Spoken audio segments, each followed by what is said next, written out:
ที่บ้านบุญใหม่เปิดเส้นทางเบตงสามัคคี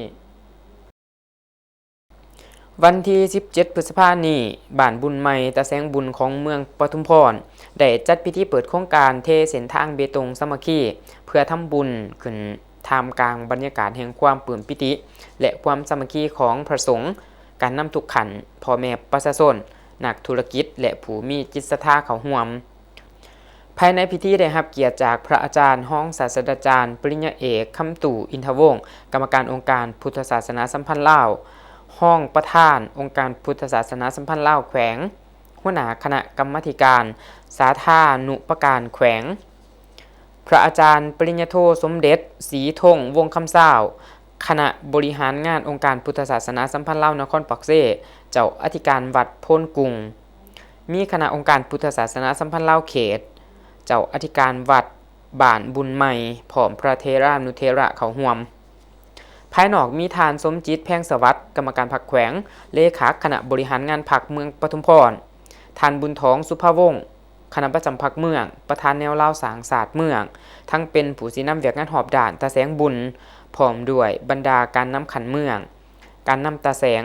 การนำบาทและพ่อแม่ประชาชนเขาห่วมท่านสุริยะสายทวีห้องประธานบ้านบุญใหม่ได้ขึ้นรายงานว่า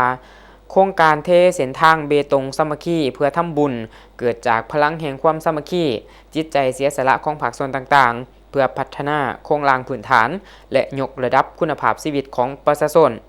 เส้นทางมีความกว้าง6เมตรความยาว 1,000 เมตร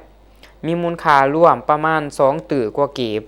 โดยได้รับการสมทบจากพระสงฆ์ผู้มีจิตศรัทธานักธุรกิจและพ่อแม่ประชาชน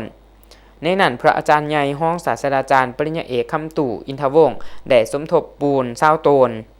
เหล็กไฟเม็ด30 ก่อและผายางปูพื้น10 ก่อนอกนั้นยังมีเงินสดสมทบจากภาคส่วนต่างๆรวม68 ล้านกีบขาดว่าจะให้สำเร็จภายในปี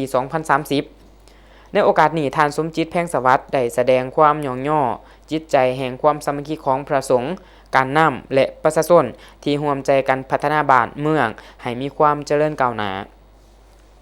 ตอนท้ายก็ได้มีพิธีเปิดแถบผ้าลั่นของเก่าบาทและลงปักผังศิลาฤกษ์ท่ามกลางความชื่นชมยินดีของผู้เข้าร่วมเป็นสัญลักษณ์แห่งการเริ่มต้นโครงการพัฒนาสำคัญเพื่อรับใช้การสัญจรและยกระดับชีวิตของประชาชนในอนาคต